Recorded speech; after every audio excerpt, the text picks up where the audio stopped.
Muli mga kapatid, sa bawat isa na nariyan sa inyong mga tahanan, saan man kayo naroon, magandang araw sa bawat isa sa atin. Kumusta kayo dyan? Nasa mabuting kalagayan nawa kayo at sumagana sa pag-iingat ng ating Panginoong Hesus.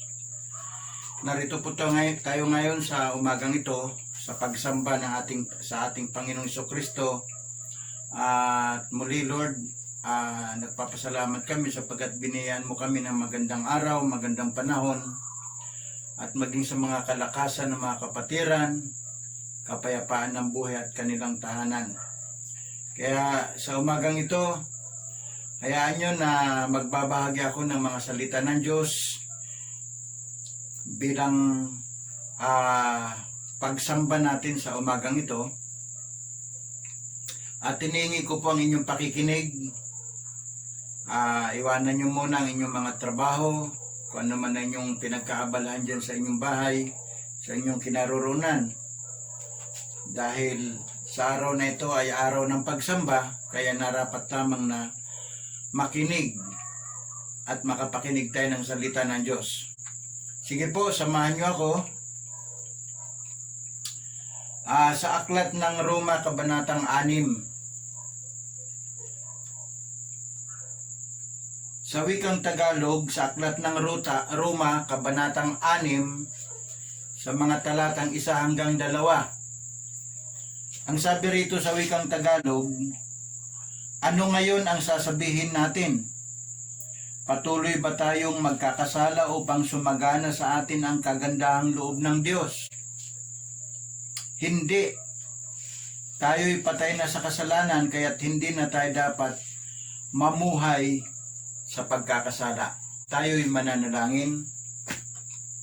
Nagpupuri po kami at nagpapasalamat, Ama, sa araw na ito, sapagkat kami makakasamba sa iyo, bagamat hindi kami magkakasakasama sa isang lugar, ngunit Panginoon, salamat sapagkat may technology na katulad nito, Panginoon, nawa maging malinaw ang signal upang mapakinggan ng maayos at malinaw ng mga kapatiran sa kanilang mga tahanan na hindi makapunta sa church upang sumamba. Kaya nagpapasalamat po kami, Panginoon, dahil alam namin sinasamahan kami ng Espiritu at ang Espiritu Santo ang siyang nagbibigay sa amin ng kaunawaan. Kaya salamat po, ayan mo na matanggap ng bawat isa sa amin ang mensahe mo sa umagang ito sa pamamagitan ng mga talata sa Aklat ng Roma, Kabanatang 6, talatang 1 hanggang 2. Kaya pinupuri ka namin at pinapasalamatan naman itong aming panalangin sa pangalan ng ating Panginoong Jesucristo. Ang lahat ay magsabi ng Amen.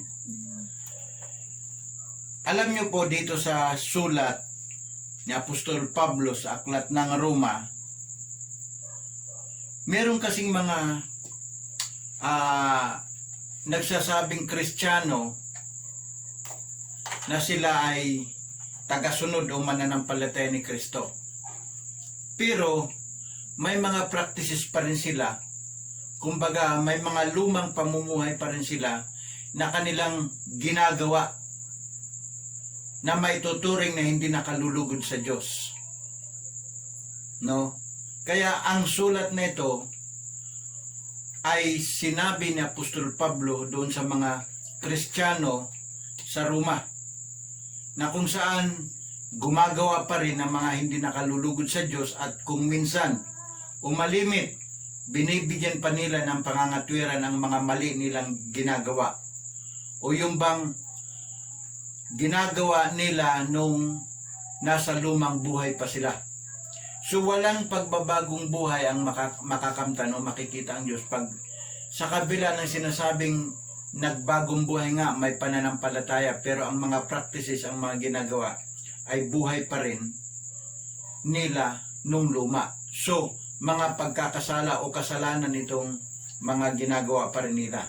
At actually, dininay pa rin nila na di umano o dinidipinsa nila na di umano ay hindi kasalanan yung kanilang ginagawa. Kaya nabanggit niya rito na ano ngayon ang sasabihin natin? Patuloy ba tayong magkakasala upang sumagana sa atin ang kagandahang loob ng Diyos? Walang kagandahang loob ng Diyos ang makamtan at mangyari sa ating buhay. Walang pagbabago sa ating buhay kahit nasabing mananampalataya tayo kung nagpapatuloy tayo sa mga pagkakasala. So ito yon. Ang nais na Apostol Pablo, ialay natin ang ating sarili sa Diyos. Kung totoong mananampalataya tayo, mangyayari na ialay natin ang ating sarili sa Diyos. Sinasabi rito sa kabanata o talatang 13. Nang sabi rito, ihandog sa Kanya ang buo ninyong pagkatao bilang kasangkapan ng katwiran. Last phrase ng chapter o ng verse 13. Ihandog sa Kanya o ihandog ninyo sa Diyos ang buo ninyong pagkatao bilang kasangkapan ng katwiran. So, we must offer ourselves to God. No? Upang maging kasangkapan tayo ng katwiran at kabanalan. Walang makikitang katwiran at kabanalan sa buhay natin kung may bahagi pa sa buhay natin na hindi natin isinusuko sa Diyos. Walang katwiran, walang kabanalan na makikita sa buhay ng isang tao na nagsasabing sumasampalataya siya sa Panginoong Hesus kung hindi niya isinusuko ng buong-buo ang kanyang buhay sa Diyos. So, sabi na Apostol Pablo, ialay ninyo ang inyong buhay sa Diyos. Ialay. Kung totoong nag-aalay nga tayo ng ating buhay sa Diyos dahil tayo ay nananampalataya na, yung lumang buhay, yung mga lumang ginagawa natin na hindi nakalulugod sa Diyos, dapat wala na yan. Wala na yan. No? Wala na yan. Kaya mga kapatid, hindi sasagana ang kagandahang loob ng Diyos sa atin kung tayo ay buhay pa sa kasalanan. Kung tayo ay namumuhay pa sa kasalanan. Number 2, dapat ialay natin ang bawat bahagi ng ating katawan sa Diyos. Dito pa rin sa talatang 13 na sinasabi rito, huwag ninyong ipaalipin o ipailalim sa kapangyarihan ng kasalanan ng alinmang bahagi ng inyong katawan bilang kasangkapan ng kasamaan. Huwag ninyong ipailalim sa kapangyarihan ng kasalanan ng alinmang bahagi ng inyong katawan bilang kasangkapan ng kasamaan. So, anumang bahagi ng ating katawan, dapat ialay din natin sa Diyos yan. We must offer all parts of our body para sa Panginoon. Ialay natin. Kasi mamaya, okay, yung puso mo nakatune in sa Diyos. Pero yung bibig mo naman ay may mga ibang mga pananalita pa rin na walang pagkakaiba sa mga taong namumuhay sa kasalanan. Yung kamay mo, kumusta? Ano ba ang ginagawa ng kamay mo? Baka ang ginagawa ng kamay mo hindi nakalulugod sa Diyos. Nariyan yung manok na may tari ang hawak. Nariyan yung baraha. No? Nariyan yung baso na may laman na alak, hawak ng kamay mo. Nariyan yung kamay mo nanguumit o magnanakaw. Nariyan yung kamay mo iba ang ginagawa na hindi nakalulugod sa Diyos. So, ialay mo man, ihandog mo man ang maraming bahagi sa katawan mo sa Diyos. Kung meron namang isang bahagi na ang naghahari ay si Satanas o alipin ng kasamaan, mga kapatid, nawawala ng saysay ang ating pananampalataya sa Panginoon. Pero, struggle yan. Kung ikaw man ay meron ngayon, struggle mo yan. Pero ang payo ko sa iyo, lalo kang magpupursige na magpakalapit-lapit sa Diyos, magsikap, humingi ng tulong, na tulungan ng Diyos upang maalis ang hindi magandang ginagawa ng isa o anumang bahagi ng katawan mo. Yung tainga mo, baka nakikinig pa ng mga chismis, no? Sumasagap ng mga kwento ng mga paninira sa kapwa, no? Yung paa mo, baka ang nilalakaran niyan ay daan ng kasamaan. So dapat ialay natin ang bawat bahagi ng ating buhay o ng bawat bahagi ng ating katawan sa Diyos. Huwag ninyong ipailalim sa kapangyarihan ng kasalanan ng alinmang bahagi ng inyong katawan bilang kasangkapan ng kasamaan. Yung bibig mo, baka iba ang pumapasok dyan, no? Chismis ang pumapasok sa bibig mo.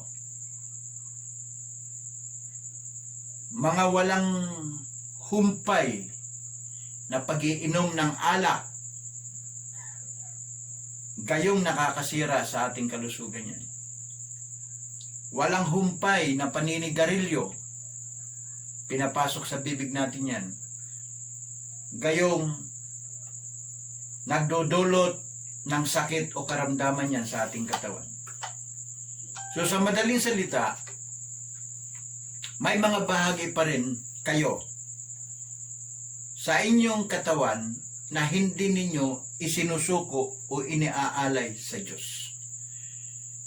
Na dapat lahat ng bahagi ng ating katawan ay iniaalay natin sa Diyos, isinusuko natin sa Diyos, at ang lahat, pag isinusuko, iniaalay natin sa Diyos, lahat ng bahagi ng ating katawan, ang function nito o ang galaw, ang pagkilos nito ay mga nakalulugod na sa Diyos, at ang mga ginagalaw at ginagawa nito ay wala na yung luma na ginagawa bilang may lumang buhay. Kundi ngayong bago na tayo, dapat mga bago na rin yung mga ginagawa at kinikilos ng bawat bahagi ng ating katawan, kilos, galaw na nakapagbibigay karangalan sa Diyos. Huwag ninyong ipasakop, no? Huwag ninyong ipasakop o ipailalim sa kapangyarihan ng kasalanan ang alinmang bahagi ninyong katawan bilang kasangkapan ng dyablo. Dapat ipasakop, ipailalim natin yan sa kapangyarihan ng Diyos. Wala na tayong pwedeng angkinin sa sarili natin, kundi Diyos na ang naghahari sa ating buhay. Offer your parts to God. O offer any parts of your body to God. Ganon ang dapat nating gawin. Bahagi ng pagiging kasangkapan o bahagi ng pagnanais ng Diyos na maging kasangkapan tayo o maging kasangkapan niya tayo sa kabanalan at katwiran. Ito yung nais ng Diyos sa atin. Bilang tunay na sumasampalataya sa Diyos, nais niyang maging kasangkapan tayo niya sa kabanalan at katwiran. Ibig sabihin, yung kabanalan na yun, nagiging bunga yun ng tunay na pagsuko sa Diyos, ng tunay na pananampalataya sa Diyos. Kung kaya't may kabanalan ka na, pag sinabing kabanalan, wala na yung mga ginagawa mong mga mali o pagkakasala nung araw. ngayon ay bago ka na at pawang lumipas na ang luma at dati at ngayon ay isa ka ng bagong nilalang. Namumuhay ka na, lumalakad ka na sa katwiran, lumalakad ka na, namumuhay ka na sa kabanalan. Nasusuklam ka na sa masama, nagagalit ka na sa masama, at kinalulugdan mo naman ang mabuti. Ganyan ang nais ng Diyos, pagkat nais niyang maging kasangkapan tayo sa kabanalan at katwiran sa mundo o sa lugar na kinaroonan natin. Offer any parts of your body to God. Then, ano pa? Sa verse 13 pa rin, may sinasabi roon na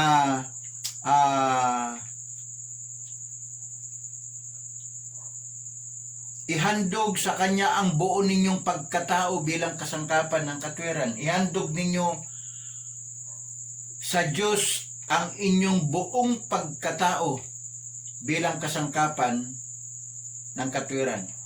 Offer your whole life. Ihandog nyo, ialay nyo ang buong pagkatao ninyo sa Diyos.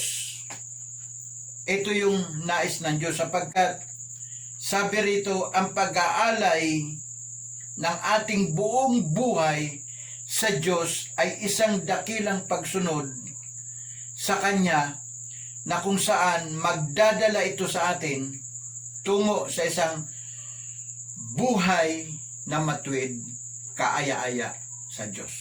So ito yung buhay na may kabanalan at katwiran.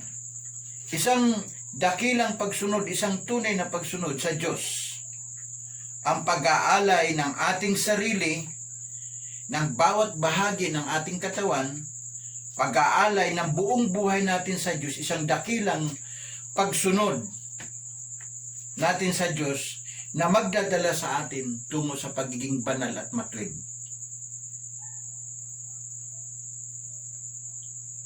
Bilang mga tao na may pananampalataya sa Diyos, namatay na tayo sa ating kasalanan. No? Dapat namatay na nga tayo sa ating lumang pagkatao. Namatay na ang pagkataong makasalanan. At dahil sa ating pananampalataya at pakikipag-isa kay Kristo, ay binuhay niya tayo kung paano siya muling nabuhay upang maging kasangkapan ng Kanyang katwiran at kabanalan sa ating buhay. So mga kapatid, tingnan ninyo ang inyong sarili. Kung tunay ngang mananampalataya na kayo ng Panginoong Hesus, dapat ang sarili ninyo, ang buhay ninyo ay patay na sa kasalanan. Patay na sa pamumuhay na malayo sa Diyos.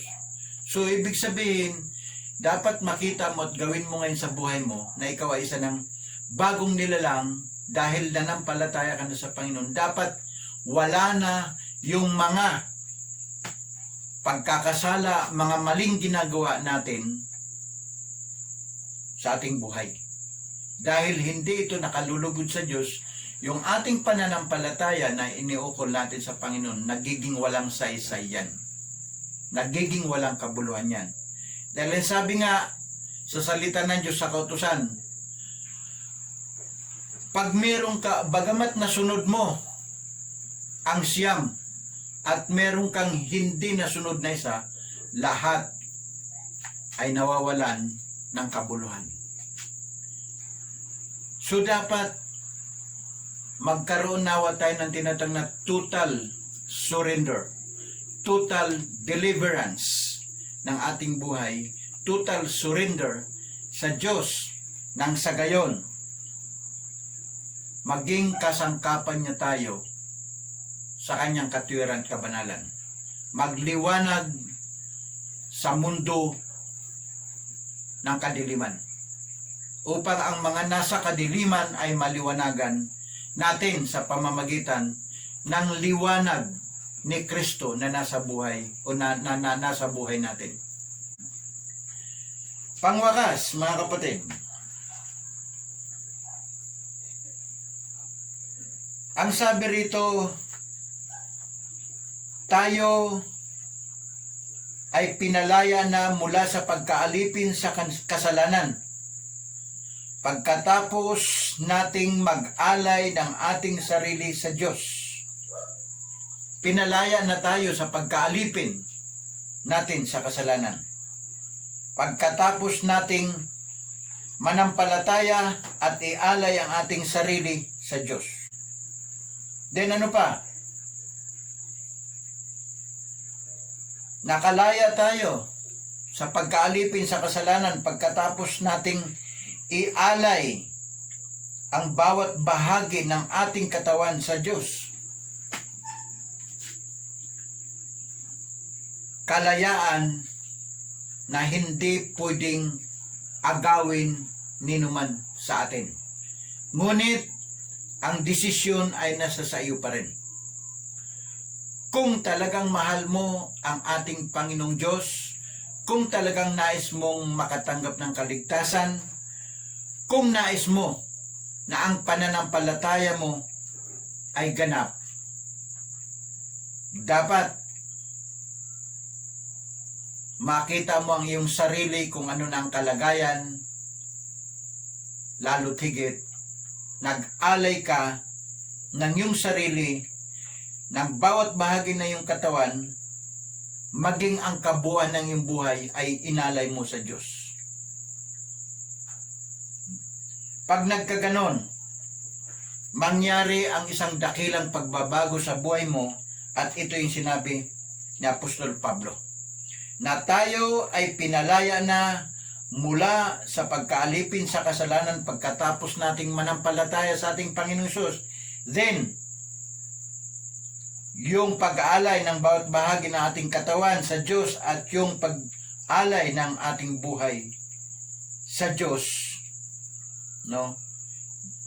Dahil nais natin na ang Diyos ay mabigyan natin ng karangalan at kaluguran. Kung kaya't ituring na natin ang ating sarili. Kung ikaw ay may tunay na pananampalataya at tunay na nagawa mo itong tatlo na to, ituring mo ang iyong sarili na ikaw ay patay na sa kasalanan at buhay naman sa Diyos sa pamamagitan ni Hesukristo, na siyang tagapagbigay ng katiyakan para sa ating kaligtasan. Iwan na ninyo ang dating pamumuhay. Hubarin na ninyo ang inyong dating pagkatao na napapahamak dahil sa kasalanan. Magbago na kayo ng diwa, pag-iisip, at ang dapat makita sa inyo ay ang bagong pagkatao na nilikhang kalarawan ng Diyos, kalarawan ng kanyang katwiran at kabanalan. Mga kapatid, sa lahat ng sandali, sa lahat ng panahon habang narito ka sa lupa, marami ang pupwedeng lumason sa iyong isipan, sa iyong pagkatao, upang makagawa ka ng kasalanan, ng mga pagkakamali laban sa Diyos. Lalo't sa panahon ngayon, lalong nakakaranas ang maraming tao ang sangkatauhan, hindi lamang sa kahirapan, sa kakapusan ng pagkain, kakapusan ng pananalapi, kakapusan ng maayos na kalusugan, no? Pressure pa sa sitwasyon ng pandemic. Pressure pa sa mga kalayaan na dapat nating gawin. Hindi tayo nakakapaghanap buhay ng maayos. Hindi nga tayo nakakalabas ng basta-basta, maliban kung mayroong mahalagang sadya sa labas. Ano pa? Yung pangamba at takot sa virus, sa panganib ng COVID-19. No? So, ang lahat ng iyan, pressure yan sa buhay ng bawat isa na pwedeng gumawa ng mali. Lalo tigit yung kakapusan sa pagkain, kakapusan sa pera, kakapusan sa pananamit. Pwedeng maging daan yan upang ang tao na walang pananampalataya at walang matibay na pananampalataya sa Diyos ay maaring mahamon na gumawa ng mga pagkakasala. Matugunan lamang ang kanilang pangailangan. Mga kapatid,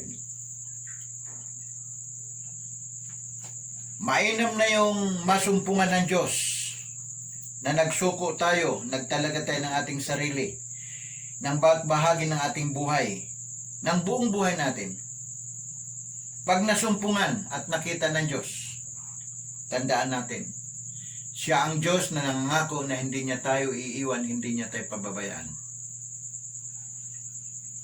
Kumapit lamang tayo sa Diyos, manampalataya lamang tayo ng tapat sa Diyos. Patunayan natin sa ating buhay ang ganap, tunay at dalisay na pananampalataya natin sa Diyos.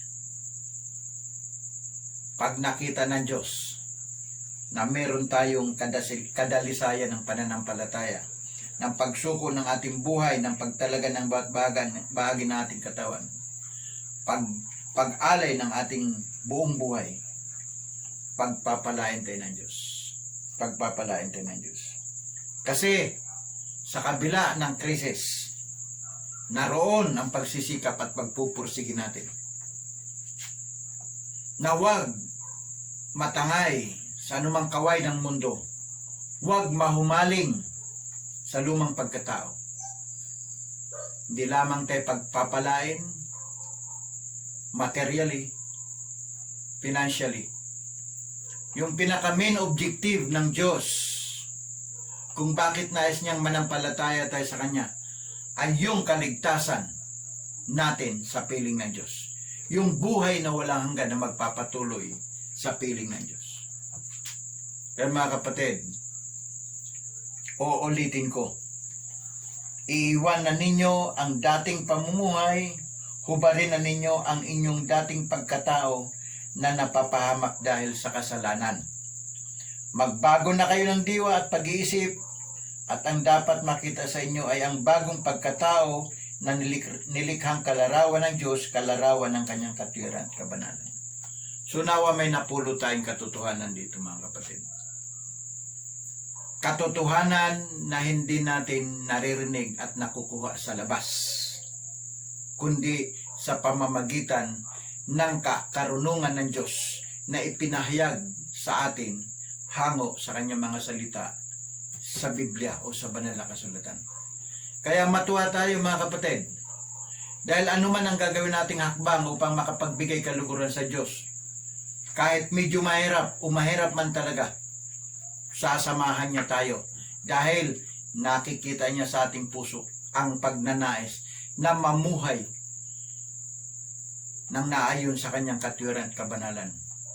Namumuhay sa isang buhay na bago at wala na yung lumang pagkatao.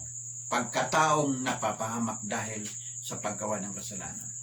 So purihin ang Diyos sa umagang ito o sa oras na ito, at umaasa po ako na sa payak at maikling pangangaral ng salita ng Diyos ay meron tayong natututunan, at ang natututunan natin ito dapat nating isabuhay, i-apply natin, kasi ito ang purpose. Bakit kailangang marinig ang salita ng Diyos na ipinapangaral? Bakit kailangang mabasa ang salita ng Diyos sa banal na kasulatan? Hindi lamang ilagay sa puso yan, kundi i-apply, isabuhay natin.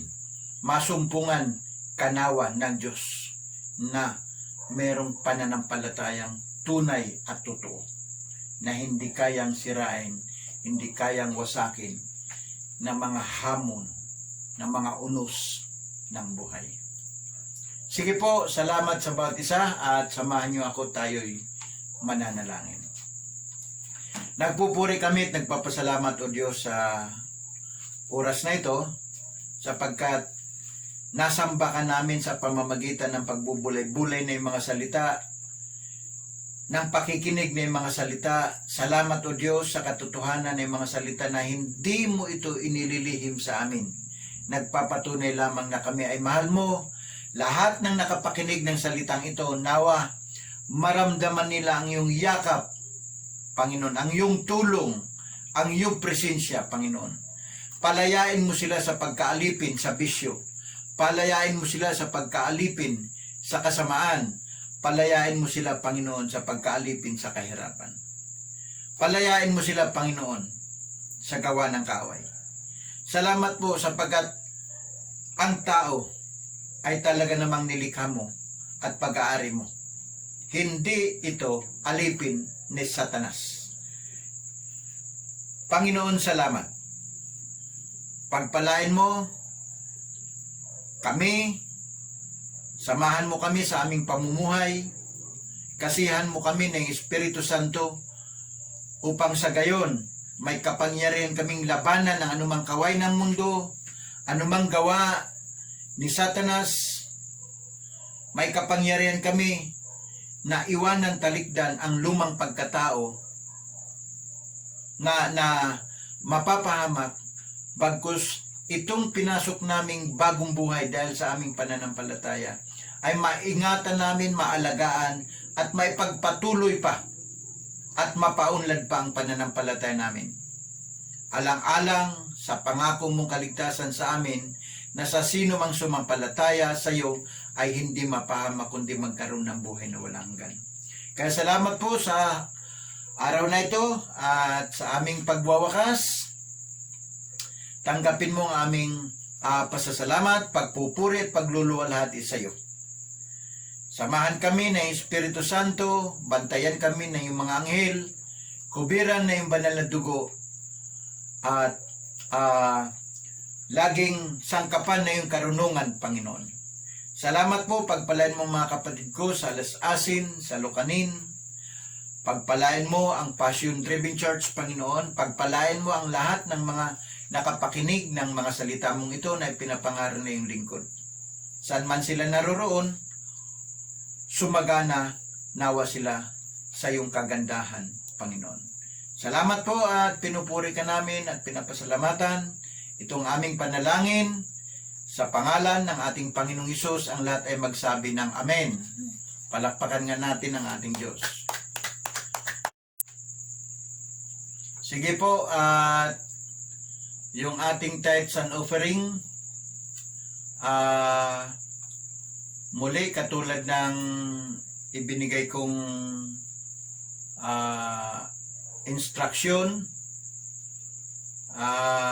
si Maris ang sa Lucanin, doon niya na lamang po ibigay ang inyong ikapu at handog. Sa Alas Asin, doon na lang kay Sister Ginalyn. At dito sa amin ay kami na po ang maglilikom, din i-remit na lang po natin sa ating kasalukuyang treasurer. Pag nagkita-kita tayo. O sige po, at muli, God bless. Salamat sa bawat isa. Bye-bye.